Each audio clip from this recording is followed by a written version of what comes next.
ও খোদা, খোদা রে, বড় আশা করে তোর কাছে আসি। মেজে দেবতা, ছোট দেবতা, ছোট থেকে শুরু করছে। আজকে যেমন ছোট থেকে শুরু করলাম, ছোট দেবতারে কয়, দেবতারে খোদা দুধ খা। কথাও কয় না, মাথাও নাড়ায় না, হাত দিয়ে দুধ ধরে না। রাগ হয়ে কয়, দেবতারে আমার পরে কি তুই রাজি না? দেবতা কথাও কয় না, মাথাও নাড়ায় না। দ্বিতীয় দেবতার কাছে যা বলে, ও দেবতা, খোদা ভগবান, এই ল দুধ খা। দ্বিতীয় দেবতাও, মেজে সেজে দেবতাও কথা কয় না, মেজে দেবতাও কথা কয় না। এবার বড় দেবতার কাছে যায় কয়, ও খোদা, আমার ভগবান, আমার স্রষ্টা, এই ল দুধগুলো পান কর। এরা দুধের পাতিল নিয়ে বসে আছি, আমি যদি সতী নারী হই তাহলে দুধ পান করে আমার রক্ষা কর। সারাদিন ভরে কাঁদতে লাগলেন, দুধ পান করে নাও। মেয়েটা এবার বড় দেবতার পায়ের করে যাইয়া মাথা ঠুকাইতে লাগলেন, ঠুকাইয়া ঠুকাইয়া রক্ত ঝরতে লাগলেন। রক্ত ঝরে বেহুশ হয়ে জমিনের মধ্যে পড়ে আসে। ওই রাস্তা দিয়ে খাজা মাইনুদ্দিন চিশতি রাহমাতুল্লাহ আলাইহি যাচ্ছে। মৌলভী, খাজা মাইনুদ্দিনের বিরোধিতা যারা করো, শুনে নাও, শুনে নাও, একটু আর শুনে নাও। তোমাদেরকে আমি কেমনে বুঝাইবো কার বিরুদ্ধে কথা বলো, শুনে নাও। খাজা মাইনুদ্দিন চিশতি রাহমাতুল্লাহ আলাইহি এবার যাইতেছিলেন, দেখে ওই মন্দিরের ভিতরে একটা মেয়ে কপাল ফেটে রক্ত বাইরে হয়ে গেছে, বেহুশ হইয়া জমিনের মধ্যে পড়ে আছে। যা দেখে রে মেয়েটা, এই মেয়েটা মাথা দিয়া রক্ত বাইরে বেহুশ হয়ে পড়ে আছে। খাজা মাইনুদ্দিন যখন মন্দিরের ভিতরে গেছে, যার সঙ্গে সঙ্গে মেয়েটার হুঁশ ফিরে পেয়েছে। মেয়েটা মাইনুদ্দিন ডাক দে কয়, মা গো, তুমি কেন কান্দ? তোমার মাথায় কেন রক্ত? বলে, কে গো তুমি? তোমারে তো চিনি না। এই আমি সকাল থেকে শুরু করেছি। আমার আব্বা বড় পণ্ডিত, আমার আব্বা জানেন আমি এক কন্যা, একমাত্র কন্যা। বড় আশা করে এসেছিলাম পুণ্য লাভ করার জন্যে, পুণ্য লাভ করার জন্যে, দেবতাকে দুধ পান করানোর জন্যে। ছোট দেবতা খায় নাই, মেজো দেবতা খায় নাই, ছোট মেসেজে দেবতা খায় নাই, বড় দেবতা খায় নাই। একজনকে খাওয়াইতে পারলাম না, এই জন্য বড় আশা করে এসেছিলাম দুধ পান করানোর জন্যে। আমার দুধ যদি পান না করে দেবতা, তাহলে আমি মাথা ঠুকতে ঠুকতে মারা যাব। যদি দেবতা যদি দুধ না খায়, সবাই আমাকে বলবে অপদার্থ, আমাকে কি বলবে? সবাই অপবিত্র বলবে, আমাকে কেউ পবিত্র মনে করবে না। সুতরাং আমার এই সতীত্ব রক্ষার জন্যে, আমি সতী নারী এটা প্রমাণ করার জন্যে, দেবতার দুধ যদি পান না করে, আমি মানুষের কাছে কেমনে মুখ দেখাবো, এটার জন্য আমি কাঁদতেছি। দেবতার মুখের দিকে তাকাইয়া মেয়েটার মুখের দিকে একবার খাজা মাইনুদ্দিন তাকালেন। তাকায় ডাক দেখায়, খাজা মাইনুদ্দিন ডাক দেয়, দেবতা, সকাল থেকে মেয়েটা এত কান্নাকাটি করে, দুধ কেন ধরিস না? দুধ পান কর। খাজা মাইনুদ্দিন যখন ডাক দিছ, দেবতা তাড়াতাড়ি দুধ ল। সঙ্গে সঙ্গে দেবতার জবান খুলে গেছে। ডাকতে বলো, হুজুর, হুজুর, আমাদের বেয়াদবি মাফ করবেন, আমরা দুধ পান করতেছি। সঙ্গে সঙ্গে ছোট দেবতা বড় দেবতা সবাই কারাকারি করে দুধ পান করেছে। জোরে জোরে চিল্লা বলা যাবে না মারহাবা। এইবার দুধ পান করে, যখন দুধ পান করে খাজা মাইনুদ্দিন মুসলমান দ্বারা আছে, কয়, মা গো, তুমি বাড়িতে যাও। উনি খালি কলস নিয়ে বাড়িতে চলে গেলেন। বাবাই পণ্ডিত মশাই ডাক দে কয়, মা গো, দুধ কই? বাবা গো, আমি দুধ পান করাইছি। কয়, পাগলামি কত বলনি? সারা জীবন তুমি জন্ম নেওয়ার আগে থেকে আমি পূজা করি, আজ পর্যন্ত কোনো দেবতারে 100 টাকা দুধ খাওয়াইতে পারি না, 1 ফুটা খাওয়াইতে পারি নাই। আর তুমি কলস ভরা দুধ কইছো পান করাই আইছি। মেয়ে কয়, বাবা কসম সত্যার, তোমাদের দেবতা আজকে কারাকারি করে খাইছে দুধ, বড়টা ছোটটা মেজেটা সব কারাকারি করে খাইছে। আল্লাহু আকবার। আর একটু জোরে বলো। ঠাকুর মশাই কয়, পাগলামি করো, তোমার জন্মের আগ থেকে আমি পূজা করি, আজ পর্যন্ত একটা কলা খাওয়াইতে পারি নাই, বিস্কিট খাওয়াইতে পারি নাই, একটু দুধ খাওয়াইতে পারি না। তুমি দুধ পান করে আসছো, এসে কলস ভরা দুধ আমরা আইনা বিক্রি করে খাই, আর এইটা তুমি ঢাইলে থুয়াইছো কোথায় বলো? মেজেদা মেজ মুসলমান মেজে পণ্ডিত বলেন, তোমার মেয়ে অসতী, দুধ তো পান মন্য মানুষকে দিয়েছে, দেখো মাথা ফেটে রক্ত বাইর হয়েছে। কোনো বেগানা পুরুষের সঙ্গে জিনা ব্যভিচার করেছে, এই কারণে তার কপাল ফেটেছে, দুধ সে ঢেলে রেখে আসছে। সুতরাং তোমার মেয়ে অপবিত্র, তোমাকে সমাজে রাখা হবে না, তোমার শুধু মেয়েকে শুদ্ধ তোমাকে এক ঘরে করে দেওয়া হবে। কারণ তোমার মেয়ে মিথ্যা বলেছে, 1 নাম্বার মিথ্যা বলেছে, সে দুধ দেবতারে খাওয়াইছে, দেবতা কোনো দিন দুধ পান করতে পারে না। 2 নাম্বার তোমার মেয়ের কপাল ফাটা, নিশ্চিত কোনো জায়গায় অপরাধ করেছে, জিনা ব্যভিচার করেছে। সুতরাং তোমার মতো পণ্ডিতকে আমরা মানি না, মেয়ে শুদ্ধ তোমাকে সমাজ থেকে বিতাড়িত করা হবে। মেয়েটা ডাক দিয়ে কয়, ও ঠাকুর মশাইরা শোনেন, সারা জীবন আপনারা পূজা করেছেন, খাওয়াইতে পারছেন কি পারেন না এটা বড় বিষয় না, যদি প্রমাণ করতে চান চলেন আমাকে আর এক কলসি দুধ দেন, এই দুধ আপনাদের সামনেই আমি দেবতারে পান করাই আসবো। জোরে বলেন আল্লাহু আকবার। মেয়েটা বলে, বাবা আমি সত্য দুধ পান করাইছি। বড় পণ্ডিত ডাক দিয়ে কয়, বাবা মারে মানুষের কাছে আমার ছোট করিস না, জীবনে কোনোদিন মাটির পুতুল দুধ পান করা তো দূরের কথা, কিচ্ছু পান করে না, কথা বলতে পারে না, হাত নড়াইতে পারে না।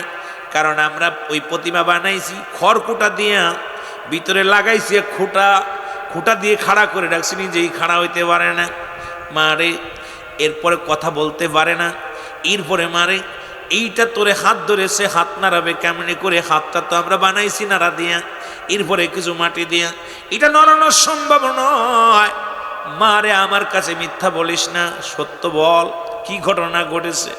মেয়েটা ডাক দিয়ে কয়, বাবা সেই সত্যর কসম যিনি দুনিয়া বানাইলেন, যিনি আমারে বানাইলেন, যিনি আসমান বানাইলেন, যিনি জমিন বানাইলেন, সেই সত্যর কসম করে বলি বাবা গো, তোমার দেবতাগুলো ও বাবা ওই মন্দিরের সব দেবতা দুধ ভাগাভাগি করে খাইছে। ধরে বলেন আল্লাহু আকবার। এবার বলে, বাবা গো আমাকে দুধ দেন, আমি দুধটা পরীক্ষা করি, চলো। দুধের পাতিল নিয়ে এবার দুধ আনিয়া মনটা খানিক দুধ নিয়ে কয়, মেরে লাও চলো মন্দিরে যাই। 500 একজন না দুজন নয়, 500 প্রহরী, 500 পণ্ডিতেরা তৎকালীন জামানার মধ্যে মুসলমান ভারতবর্ষের এই পণ্ডিতেরা কি করলেন, চলে গেলেন মন্দিরে। মেয়েটা মন্দিরের সামনে যায়, দুধের পাতিল নিয়ে দাঁড়ায় বলো, ও ছোট দেবতা, সেজ দেবতা, মেমুন নেওয়া দেওয়ার দেবতা, মেজ দেবতা, বড় দেবতা, তোমাদের জন্য 1 নাম্বার পিওর দুধ আনছি, তোমরা পান করে নাও। ছোট দেবতা কথা কয় না, মেজ দেবতা কথা কয় না, সেজ দেবতা কথা কয় না। সমস্ত পণ্ডিতেরা বলে, তোমার মেয়ে একটা ভণ্ড, পাগল হয়ে গেছে, তুমি ভণ্ড, তোমার মেয়ে ভণ্ড, তোমার জিনাকারীর মেয়ে, তোমার জিনাকারীর বাবা। মুসলমান শোনো, সবাই গালিগালাজ করতে লাগলো। মেয়েটা ডাক দে বলে, দেবতারে আজকে এত মানুষের সামনে আমাকে অপমানি করিস না, তোরে মানুষে বানাইছে, আমারে খোদা বানাইছে। সুবহানাল্লাহ বলেন না। মেয়েটা ডাক দে বলে, দেবতারে তোরে তো আমার বাবা বানাইছে, আমার ভাইয়েরা বানাইছে, আমারে যে স্রষ্টা বানাইছে সেই স্রষ্টার বড় দাম।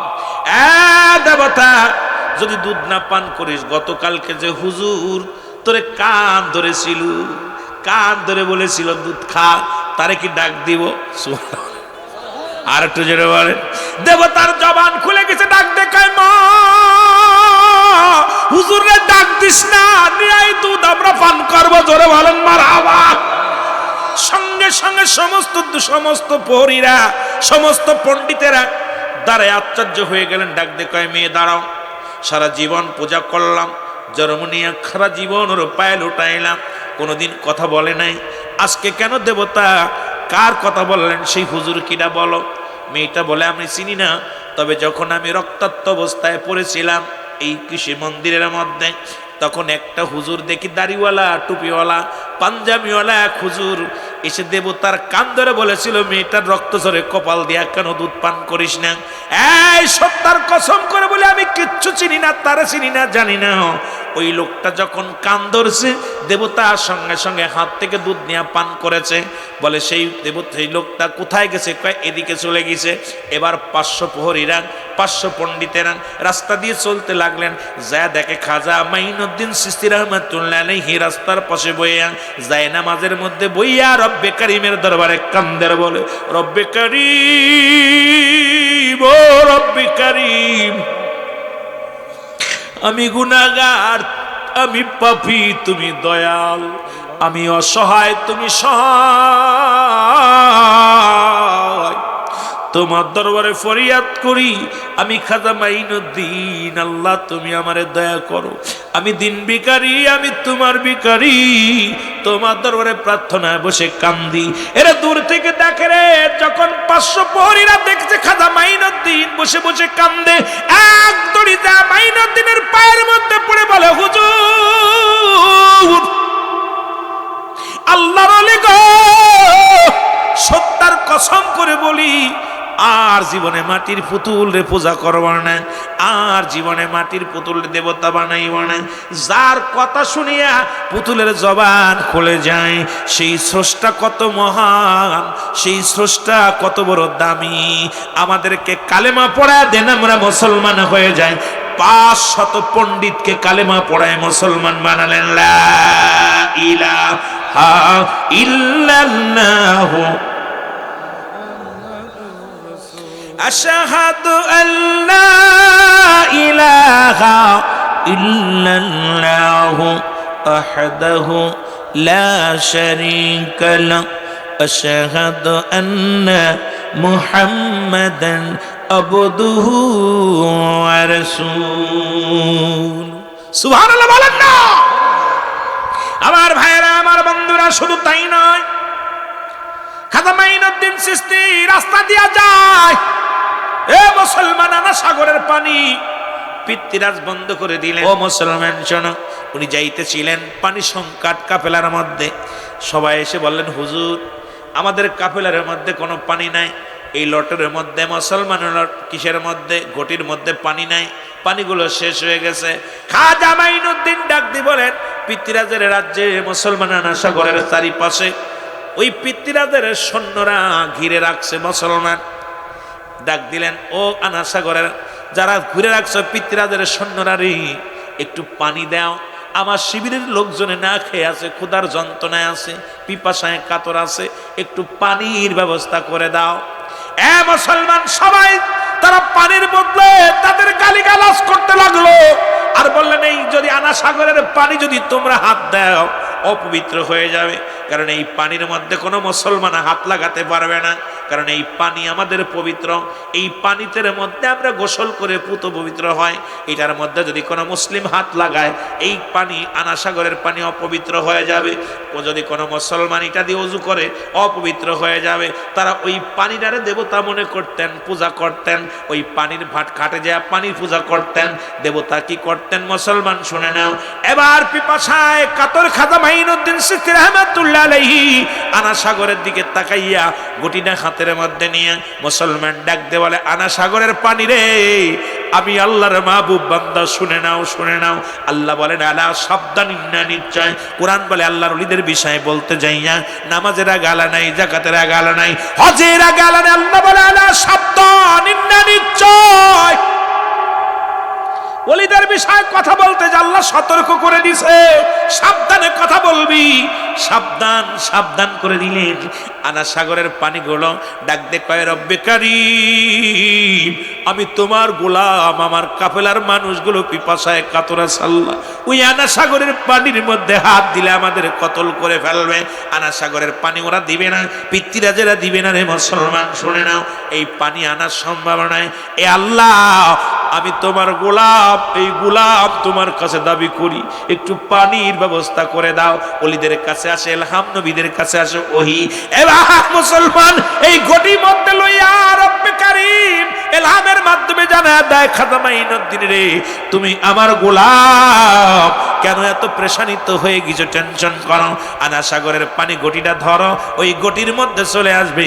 গটিটা হাতের মধ্যে নিয়ে মুসলমান শুনে নাও, ডাক দে বলে, আনা সাগরের পানি রে আয়। সঙ্গে সঙ্গে আনা সাগরের পানিগুলো গটির মধ্যে বাতাস একটা মোচড় মারিয়া সঙ্গে সঙ্গে পানিগুলো এসে গটিটা ভরে গেছে। জোরে জোরে চিল্লা বলা যাবে না সুবহানাল্লাহ।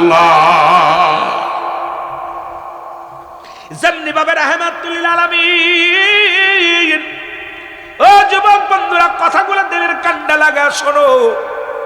রাহমাতুল লিল আলামিন, এ মুসলমান, এক মুসলিম এসে নবীকে বলে, মুহাম্মদ তুমি সব কিছু পারো, তোমার গায়ে জোর বেশি, ক্ষমতা বেশি, তোমাকে তোমার কালেমা পড়ে মুসলমান হব। আমার মুসলমান আল্লাহ বলো মিনান নাস, মানুষের মধ্যে মায়াকুলু তারা বলবে আমান্না, তার ঈমান আনছে বিল্লাহি আল্লাহর প্রতি, ও বিল ইয়াউমিল আখির, আখিরাতের প্রতি বিশ্বাস স্থাপন করছে। ওমা হুম বিমুমিনিন, জোরে বলো মারহাবা। এবার ওই অমুসলিম কাফের বেঈমান ডাকতে বলে মুহাম্মদ, তোমার কালেমা পড়ব, তোমার খোদাকে মানবো, তুমি বলেছো আল্লাহ ছাড়া কোনো মাবুদ নাই, তুমি রাহমাতুল লিল আলামিন মানতে পারি, একটা শর্ত আছে আমার। শর্তটা হলো ওই যে একটা বড় গাছ দেখা যায়, ওই গাছটা যদি তুমি ওখান থেকে তোমার আমার পর্যন্ত যদি না উঠাইয়া, না খুশিয়া, না কাটিয়া আমার পর্যন্ত যদি তুমি আনতে পারো, হেঁটে হেঁটে আনতে পারো, আমি কথা দিলাম আমি অমুসলিম থেকে এখনই কালেমা পড়ে মুসলমান হয়ে যাও। আল্লাহ বলে মুসলিম শোনো যুবক, আমি বলবো না, তুমি যদি বলো, তোমার কাছে যদি গাছটা হেঁটে যায়, তুমি কি কালেমা পড়ে মুসলমান হবে? কয় তাহলে তো কোনো কথাই না, তাহলে তো কোনো কথাই না। আল্লাহ নবী বললেন যাও তুমি গাছের কাছে যেয়ে বলো গাছ রে, রাহমাতুল লিল আলামিন বলেছে তুমি তাড়াতাড়ি হেঁটে হেঁটে এখান থেকে ওই পর্যন্ত যাও। গাছের কাছে বলতে দেরি যতক্ষণ পর্যন্ত, বলার সঙ্গে সঙ্গে গাছ কি করলেন, গাছ ডান দিকে একটা মুড়া মারলেন, বাম দিকে একটা মুড়া মারলেন, পিছন দিকে একটা মুড়া মারলেন, সামনের দিকে একটা মুড়া মারলেন, গাছটা একা একা হাঁটা শুরু করলেন। জোরে বলেন সুবহানাল্লাহ। এবার গাছটা কাটা হলো না, খোঁচা হলো না, বিশাল বড় মোটা গাছ রওনা হয়ে গেল। ইহুদি দেখে আশ্চর্য হয়ে গেলেন, কি দৃশ্য, গাছ মাটির মধ্যে এত বড় গাছ। আমি বললাম আজ চলে আসলো। এবার আমার নবীজিকে বলে গাছটা আবার জাগায় দেওয়ার জন্যে, আপনি বলেন আমার নবীকে, আমি বলবো না, তুমি বলো যে রাহমাতুল লিল আলামিন তোমাকে হুকুম দিয়েছে তুমি জাগায় চলে যাও। যখন বললেন ইহুদি যায় ডাকতে বলেন, ও মুসলিম যখন ডাকতে বলে ও গাছ, আল্লাহ নবী রাহমাতুল লিল আলামিন বলছে তুমি জাগায় চলে যাও। যখন হুকুম দিলেন সঙ্গে সঙ্গে গাছটা আবার একা একা হাঁটা শুরু করলেন, যেখান থেকে এসেছিলেন ঠিক সেখানে যে দাঁড়ায় গেলেন। অমুসলিম সঙ্গে সঙ্গে কালেমা পড়ে মুসলমান হয়ে গেছে। লা ইলাহা ইল্লাল্লাহু। এ আমার ভাইয়েরা, আমার এইরকম পৃথিবীর মধ্যে আরেকজন বেঈমান, তিনি ঈমান আনলেন না, ভালো মুসলমান। শুনে নাও, রুকানা নামে একজন বীর, তৎকালীন জামানায় মক্কা মদিনার বড় বীর, ওনার সঙ্গে কেউ কুস্তি ধরে পারে না। তৎকালীন জামানায় কোনো নেতা নাই, কোনো মন্ত্রী নাই, এমপি নাই ওনার সঙ্গে পারবে। ওনাকে শুনতে পাইলেন মক্কা মদিনা একজন মহামানব আছেন, যার চেহারা দেখলে দুনিয়ার সব দুঃখ বলে যাওয়া যায়, যার মুখের দিকে তাকাইলে চন্দ্র সূর্য হারে মানে, যার কথা শুনলে মুক্তা ঝরে, যার মুখের দিকে তাকাইলে মায়া হয়। রুকানা উনি বাড়ি গেলেন, মদিনা থেকে বাড়ি যা চিন্তা করলেন, মনে মনে চিন্তা করে এত বড় কুস্তিবীর, ওনার সঙ্গে আমি কুস্তি ধরব, উনি এত পাওয়ার, এত ক্ষমতা, যারে দেখলে মানুষ কালেমা পড়ে, যারে দেখলে মানুষগুলো ঈমান আনে, এই মানুষটার দেখার দরকার, যাওয়ার দরকার, এই লোকটার একটু দেখতে হবে, যাইতে হবে। বাড়ি যায় বললেন, ওনার ছিল একমাত্র ছেলে, নাম হলো এজিদ। নাম কি? রুকানার ছেলের নাম কি? জোরে বলেন নাম কি? এজিদ। এজিদকে ডাকতে বলে, বাবা এই পৃথিবীর মধ্যে 2 নাম্বার কুস্তিবীর তুমি, 1 নাম্বার আমি। আরে আমরা থাকতে মক্কা মদিনায় কোন আব্দুল্লাহর বেটা মুহাম্মদ আছে, ওরে নাকি দেখে দেখে তার দলভুক্ত হয়ে যায়, তার দেখার সঙ্গে সঙ্গে মানুষের তরবারি পড়ে যায়। আরে শুনেছি তার চেহারা দেখা পর তরবারি পড়ে যায়, যার চেহারা দেখা পর মানুষ সব ভুলে যায়, এই মানুষটার সঙ্গে আমি যাব কুস্তি ধরার জন্যে। এবার এজিদ বলে, আব্বা গো আমারও সঙ্গে করে নিয়ে যাও, কারণ তুমি এখন বয়স হয়েছে, তুমি যদি না পারো আমি তোমার ছেলে, আমি বোঝাপড়া করব। আমার সঙ্গে পারবে? মক্কা মদিনা এমন কোনো বীর নাই, এমন কোনো মানব নাই, এমন কোনো দানব নাই আমার সাথে পারে। এজিদ কয়, বাবা আমাকে নিয়ে যাও, আমিও যাব। এজিদকে সঙ্গে করে নিয়ে চলে গেলেন রোকামা। মুসলমান রোকানা এই রুকানা যখন এজিদকে সঙ্গে করে নিয়ে গেলেন মক্কা থেকে মদিনায়, মদিনা থেকে মক্কায় যখন গেলেন, খুঁজতেছিলেন, খুঁজতে খুঁজতে কোথাও পায় না। মানুষের জায়গায় মুহাম্মদ নামে একজন যুবক আছে, তারে তোমরা দেখছো নি? সবাই কয় মুহাম্মদকে জেনে শুনে পাওয়া যাবে না, হয় পাওয়া যাবে হীরা গুহার মধ্যে, নাই পাওয়া যাবে মসজিদের মধ্যে। যা দেখে রে, কাবা শরীফের পাশে বসে বসে রাহমাতুল লিল আলামিন রব্বে কারীমের দরবারে চোখের পানিগুলো ছেড়ে ছেড়ে কান্দে। দূর থেকে ডাকতে বলে মুহাম্মদ। রাসূলুল্লাহ বলে আপনি আমাকে ডাকছেন কে গো? আপনি আমাকে ডাকছেন? বলে সত্য করে বলো তুমি আব্দুল্লাহর বেটা? বলে হ্যাঁ।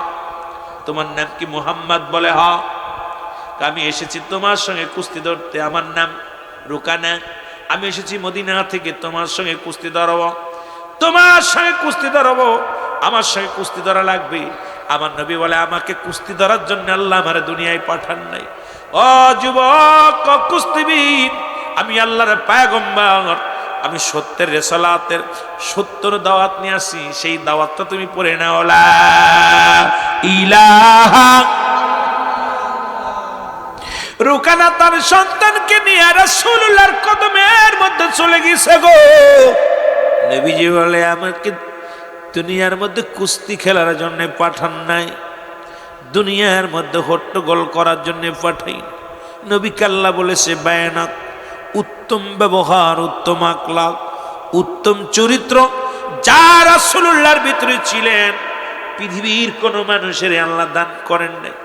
এমন নবী, এমন মায়ার নবী গো, যার চেহারা মুবারক দেখি ও মুসলমান কত অসংখ্য কাফের ঈমান এনেছে, যার নূর চেহারা দেখিয়া কত মুসলিমেরা পাগল হয়ে রাসূলুল্লাহর দলে চলে আসে, যার চেহারা দেখিয়া আকাশের চন্দ্র সূর্য হার মানত। এমন নবীর কত মার খাইল জমিনের মধ্যে, এমন নবী কত কষ্ট করলো জমিনের মধ্যে, সেই নবীর উম্মত হইলাম আমরা, সেই নবীর আশিকেরা রে একটু দিলের কান্ডা লাগায়া শুনু। রুকানা বলে নবী মুহাম্মদ, আমি কুস্তি ধরতে চাই, তবে শর্ত থাকবে একটা, তুমি তোমার সত্যের পয়গম্বর যদি তুমি দাবি করো, তোমার রব্বের যদি অস্তিত্বের কথা বলতে চাও, আমি রুকানা তোমাকে বলে যাই, তুমি যদি আমার সাথে কুস্তি ধরে জিততে পারো, যদি আমাকে ঠগাইতে পারো, হারাইতে পারো, কথা দিলাম রে আমি তোমার ওই খোদার গোলামি করব, তোমার অনুগত হব। আর যদি কুস্তিতে যদি তুমি পরাজয় হও, আমি যে দেবতার পূজা করি, যে দেবতারে মানি, আজ থেকে সেই দেবতারে তোমার মানা লাগবে। আমার নবী কয় আমি তোমার শর্তে রাজি। জোরে জোরে চিল্লায়া বলা যাবে না আল্লাহু আকবার। রাসূলুল্লাহ ডাকতে বলে রুকানা রে, এ রুকানা আমি তোমার শর্তে রাজি, তবে শুনে নাও, তুমি যে কথা দাও আমারে, তুমি যদি আমার সাথে পরাজয় করো, কুস্তিতে যদি পরাজয় বরণ করো, তুমি কি সেই সত্যকে মানবা, খোদাকে এক খোদা বলে মানবা, কালেমা পড়ে মুসলমান হওয়া? রুকানা কয় তোমার শর্ত আমি রাজি। কুস্তি শুরু হয়ে গেল। রাহমাতুল লিল আলামিন এক পাশে দাঁড়াইলেন। নূরের নবী রে, আমার মতো তো গায়ে এত গোস্ত নাই, একটা মানুষ এত চিকুন মানুষ, নবীজি রাহমাতুল লিল আলামিন এক পাশে দাঁড়াইলেন।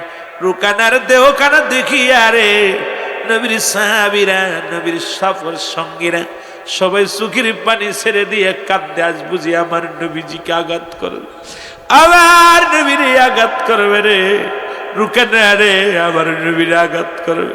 কারণ রুকানার এক হাতের বল আমার নবীজির গায়ের মধ্যে নেই।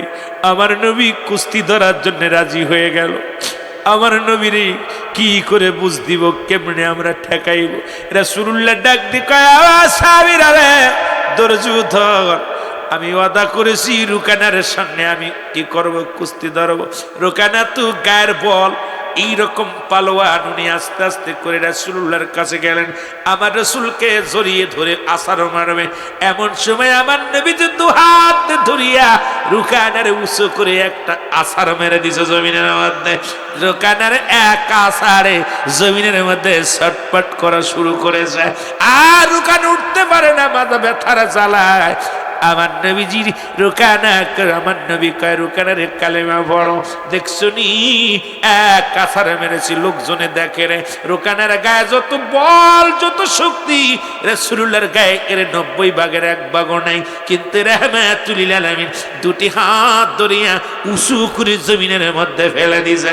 আমার নবী কয় রুকানা রে কালেমা পড়, মুসলমান হ, এখনো সময় আছে, এখনো মরিস নাই, মরার আগে কালেমা পড়ে নে। জোরে জোরে চিল্লায়া বলা যাবে না সুবহানাল্লাহ। রুকানা বলে আল্লাহর নবী মুহাম্মদ 3 বার ধরতে হবে, একবার আমি পরাজয় মেনেছি, আর একবার আমার সুযোগ দাও।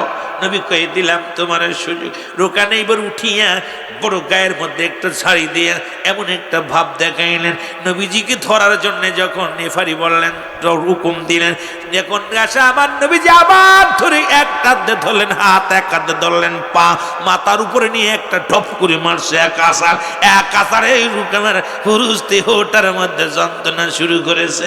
আমার নবী ডাক দেখায় রুকানা রে সময় আছে, কালেমা পড়, তাড়াতাড়ি কালেমা পড়। রুকানা কয় না না, 2 বার আমি পরাজয় পড়েছি, আবার শেষবার 3 বার, এবার যদি আমি পরাজয় মানি তাহলে দেখা যাবে, আর একবার তো সুযোগ আমারে দাও। আমার নবী কয় দিলাম সুযোগ তোরে। জোরে জোরে চিল্লায়া বলা যাবে না মারহাবা। ও যুবক, নবীজি সুযোগ দিলেন, রুকানা কি করলেন, সুযোগ পাইয়া আবার উঠে দাঁড়াইলেন, দাঁড়াইয়া এমন ভাব দেখাইলেন রাসূলুল্লাহ এবার একটু উঁচু বেশি করে এমন এক আছাড় মারছে। রুকানার হাত আর উঠাইতে পারে না, পা উঠাইতে পারে না, অবাস হইয়া জমিনের মধ্যে পড়ে আছে। আমার নবী কা রুকানার দিব নিয়ে একটা সাপ। কই নবী রে, এ মুহাম্মদ, আমি বুঝতে পেরেছি এটা দুনিয়ার কোনো শক্তি না, এটা খোদাই শক্তি রে।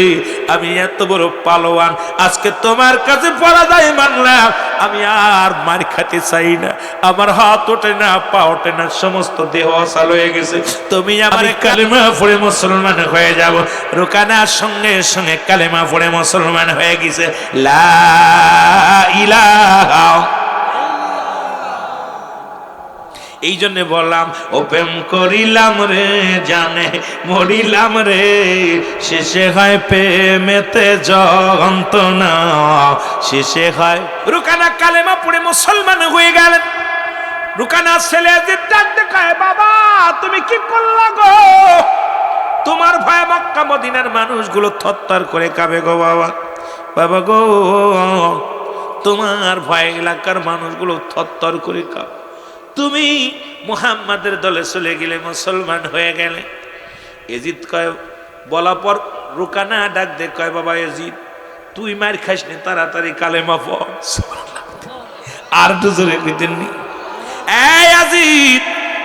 রুকানা ডাক দে কয়, এজিদ রে, ওরে মুহাম্মদ কোন দুনিয়ার কোন শক্তি নিয়ে চলে না, খোদাই শক্তি নিয়ে চলে। আমাকে ধরেছে রে, আমি বুঝতে পেরেছি মুহাম্মাদের হাতের ওয়েট। সুতরাং বাবা ইয়াজিদ, তুই আমার কলিজার টুকরা সন্তান, আমার মতো মায়ের খাস না, দেরি করিস না, তাড়াতাড়ি কালেমা পড়ে মুসলমান হ।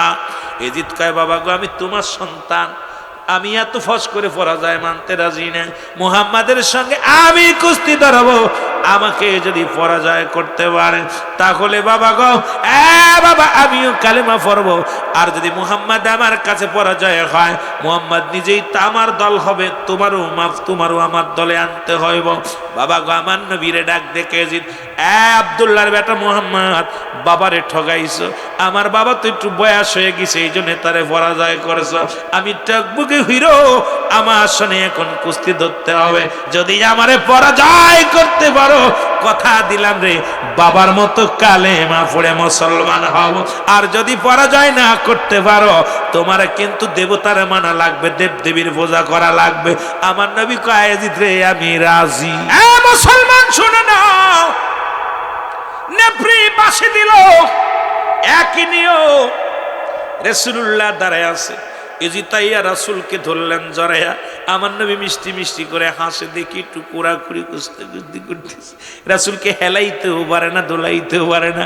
নবী একটা মিষ্টি হাসি দিয়ে আকাশের দিকে তাকাইয়া কয়, রব্বে কারীম। যুবক তো গায়ের রক্ত টকবগে, যুবক তো বড় ফালাফালি করে। রব্বে কারীম ডাক দিকা, জিবরিল তাড়াতাড়ি যা, যে নিয়মে বাবারে পরাজয় করেছে একই নিয়ম শুরু করতে বল হাবিবরে। সুবহানাল্লাহ কইতে আমার নবী দূরে এত জোরে একটা আছার মারছে রে, এজিদের হাড্ডি গুড্ডি অবস্থা খারাপ।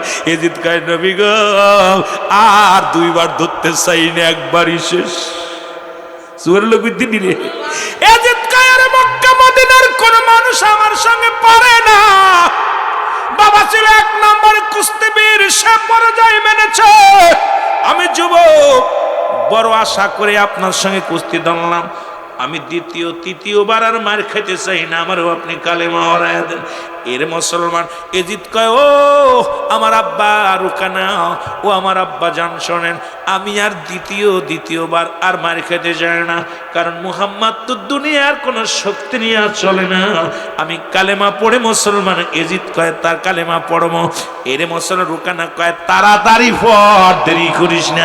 রুকানা জোরে আওয়াজ দিয়ে পড়ে, লা ইলাহা ইল্লাল্লাহু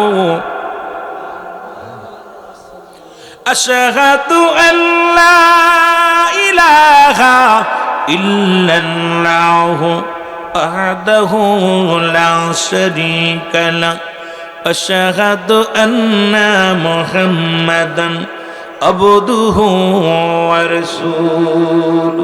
জোরে জোরে চিল্লায় বলা যাবে না মারহাবা।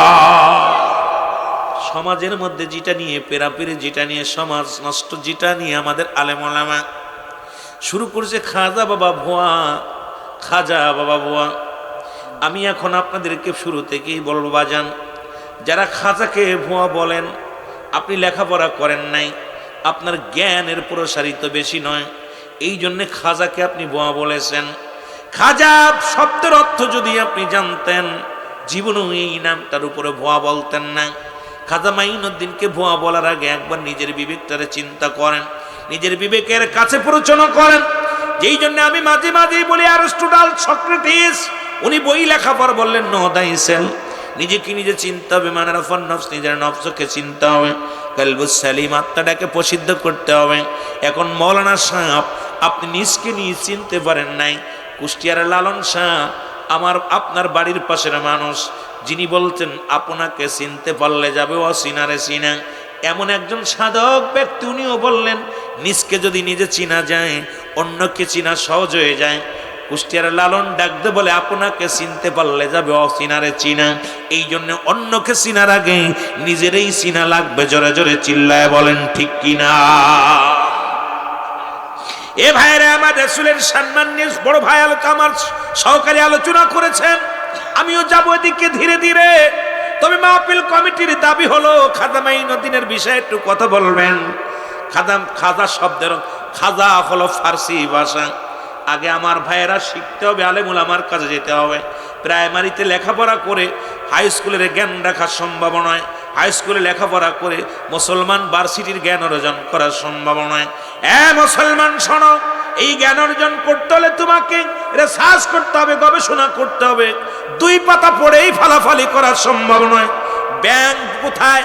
ও মুসলমান, কুয়ার ব্যাংক যদি খালের মধ্যে পড়ে, কয় বিশাল সমুদ্রের মধ্যে পড়ে গেছি।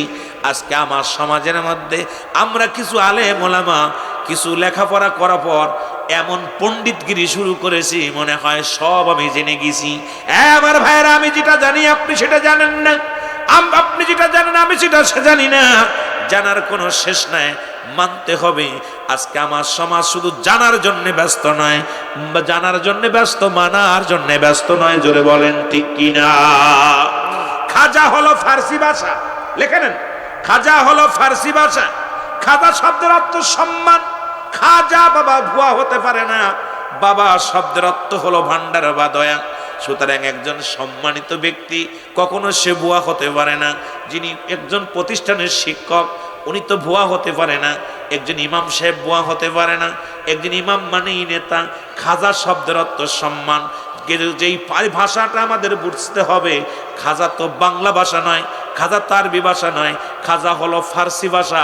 ও পণ্ডিত সাহেব শুনে নাও, কারণ আমি কারণ নাম বলতে চাই না। সুতরাং খাজা বাবা শব্দের অর্থ হলো একজন সম্মানিত ব্যক্তি। জোরে জোরে চিল্লায় চিল্লায় বলা যাবে না মারহাবা।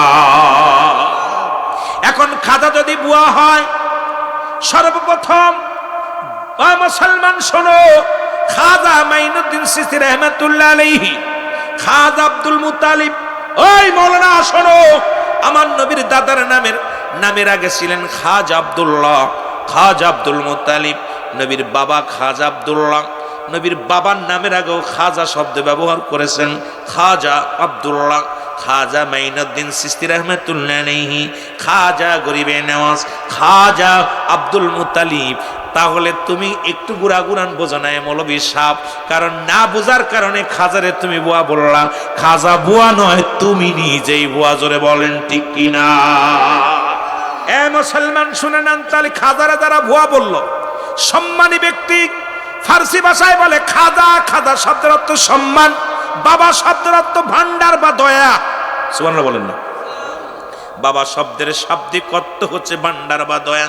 সুতরাং খাজা বাবা একজন সম্মানিত ব্যক্তি। তাকে নিয়ে যদি কটাক্ষ করতে পারে, আমি মনে করি ওর কপাল পুরা। ও বিদেশিদের চাকর, বিদেশিদের গোলাম, ইহুদিদের গোলাম, নাসারাদের গোলাম। কারণ নবীর দাদার নাম খাজা আব্দুল মুত্তালিব, নবীর বাবার নাম খাজা আব্দুল্লাহ। যখন খাজার বিরুদ্ধে চলে, মুসলমান শুনো কয় খাজা গাজা খায়। কোন বাবায় খাইছে দেখাইতে হবে, কারণ সম্মানিত ব্যক্তি কোনোদিন অসম্মানিত কাজ করতে পারে না কোনোদিন মুসলমান। সুতরাং মুসলমান শুনে নাও, আল্লাহর মাহবুব বান্দা যাদের সম্মান দিয়েছে, কোন ইমাম সাহেব গাঁজা খাইতে পারে না, মদ খাইতে পারে না। এখন যদি আপনি বলেন ইমাম সাহেব গাঁজাখোর, আপনি একটা বাটপার, মিথ্যাবাদী। সুতরাং খাজা পীর কইলেও ভেজাল, কয় কোরআন শরীফে পীর নাই। আরে মিয়া, তুই তো লেখাপড়ায় জানিস না রে পণ্ডিত। পীরু ফার্সি ভাষা, পীর কি ভাষা? ফার্সি ভাষা। কারণ ওই মৌলবী শুনলে আবার ওয়াজটা কইবে, আরে পীর টির কোনটা হলো, পীর তো কোরআন না। আরে না, কোরআন তো আরবি ভাষা আসছে, পীর হলো ফার্সি ভাষা। কোরআনে আসছে মুর্শিদ। কোরআনে কি আসছে? যারা বলেন কি আসছে? বাংলায় হলো অভিভাবক, ইংলিশে গার্জিয়ান। যারা বলেন ঠিক কি না? ফার্সিতে হলো পীর। ফার্সিতে কি? পীর। ও কবে কোরআনটারে তুলে ধুনা ধুনলাম, কোথাও পীর পেলাম না। তোর কপাল পুরা, কপাল তুলে ধুনা ধুনা যায়? কত বড় বাটফারের বাটফার। আমাদের দেশে এক মৌলবী বলছে যে কোরআনটারে তুলো ধুনা ধুনছি, কোথাও পীর পায় নাই। আরে কপাল পুরা 2 পাতা পড়ে বড় ডিগ্রি নিছি হইবে, কারণ ওই তাসাউফের জ্ঞান তুই অর্জন করতে পারিস নাই। কারণ এই জ্ঞান অর্জন করতে লাগলে সিনায় সিনায় জ্ঞান, আর এই জ্ঞান অর্জন করতে লাগলে কামেল পীরের কদমে যেতে হয়। যারা বলেন ঠিক কিনা? 500 মুসলিম, 500 ঠাকুর একবারে কালেমা পড়ে মুসলমান হয়ে গেল। আর তুমি মৌলবী কও খাজা মাইনুদ্দিন ভুয়া, খাজা বাবা ভুয়া। আরে মৌলবী তুই নিজেই ভুয়া, কারণ তোর মতো একটা খাটাস মার্কা, তোর মতো মুনাফিক মার্কা মানুষ। কারণ রাসূলুল্লাহ জামানায় ছিল আব্দুল্লাহ ইবনে উবাই, নবীর সাহাবী ছিল মুসলমান, তারপর রাসূলুল্লাহর সঙ্গে বিদ্রোহী করেছিল। তুই দাড়ি টুপি জুব্বা লাগাইয়া মুসলমান নামের কলঙ্ক, আলেম নামের কলঙ্ক। কারণ খাজার নামে যখন তুই বাজে মন্তব্য দিস, খাজা বাবার নামে যখন বাজে কথা বলো মাওলানা সাহেব, আমি মনে করি তোমার মতো মুনাফিক আর জগতের মধ্যে দ্বিতীয় কেউ নাই। জোরে বলেন ঠিক কিনা? আপনার কাছে আমার করজোরে দাবি থাকবে, আব্বা মাকে জন্ম দিছে, হয়তো আমাকে খাওয়াইতে পারে নাই, পড়াইতে পারে নাই, কিন্তু বাবা মা জন্ম দেওয়ার জন্য যে ভূমিকা ছিল, তোমার গায়ের চামড়া কেটে যদি জুতা বানায় দাও মা বাবা, তবু ঋণ শোধ হবে না। এই জন্য আল্লাহর ওলিরা ইসলামের জন্য যে ভূমিকা ছিল, তারা যে কষ্ট করেছে, তারা যে মেহনত করেছে, তুমি তাদের ঋণ শোধ করতে পারবে না। যদি বলেন ঠিক কিনা? সুতরাং তাদের বিরুদ্ধে কথা বলার আগে একটু হিসাব করে বলবেন। জীবন যদি আপনি গোলামি করেন, আপনার গায়ের চামড়া দিয়া মা বাবার জুতা বানায় দেন, তবু ঋণ শোধ হবে না। আপনি কি দেবে? আপনাকে কে খাওয়াইলো, কে পড়ালো, এই বড় বিষয় না। আপনাকে এই দুনিয়ায় আসার জন্য যে ভূমিকাটা পালন করলো, এই ঋণ তো শোধ করতে পারবেন না। কিসের খাওয়ান আর কিসের পরন? হবে যার মা নাই, তার মতো দুঃখী নাই, মায়ের মতো বান্ধব কেহ নাই, ধরে বাবার মতো বান্ধব কেহ নাই, জগৎবাসী, মাকে তাই বড় ভালোবাসি আমরা, মাকে আমরা বড্ড ভালোবাসি জগৎবাসী, বাবাকে বড্ড ভালোবাসি। যার নাই পিতা মাতা তার মনে অনেক ব্যথা, বুঝাইলে কি বোঝে জগৎবাসী। যার নাই পিতা মাতা তার বুকে অনেক ব্যথা, বুঝাইলে কি বোঝে জগৎবাসী। এরে আপন মায়ের দুঃখী যারা, ওরে মায়ের প্রেমে কাঁদে তারা, আদর্শবান সন্তান যারা মা বাবার দুঃখে কাঁদে তারা, ওরে আদর্শবান সন্তান যারা মা বাবার প্রেমে কাঁদে তারা, ওরে এই জগতে মাকে ভালোবাসি আমরা, এই জগতে বাবার ভালোবাসি জগৎবাসী, মাকে আমরা অনেক ভালোবাসি, বাবাকে অনেক ভালোবাসি জগৎবাসী, বাবা মাকে অনেক ভালোবাসি। রব্বির ক্ষমা কই মাফ করো কাদের গনি গো, রব্বির ক্ষমা কই মাফ করো পরওয়ারদিগার গো, আমরা কাঁদি এই জন্ম দুঃখী, এর মাকে আমরা বড্ড ভালোবাসি জগৎবাসী, মাকে আমরা অনেক ভালোবাসি, আর মাকে আমরা অনেক ভালোবাসি জগৎবাসী, মাকে আমরা অনেক ভালোবাসি। আল্লাহ মাস্টার ভাইয়ের আব্বা নাই মা না, দুঃখিনী মায়ের মতো কেউ হয় না, বাবার মতো কেউ হয় না রে আল্লাহ। মা বাবার জন্য দোয়া চেয়েছি, আল্লাহ কবুল করো, মঞ্জুর করো না, তা আমল নামা দিয়ে জান্নাত দান করো, জোরে বলেন আমিন।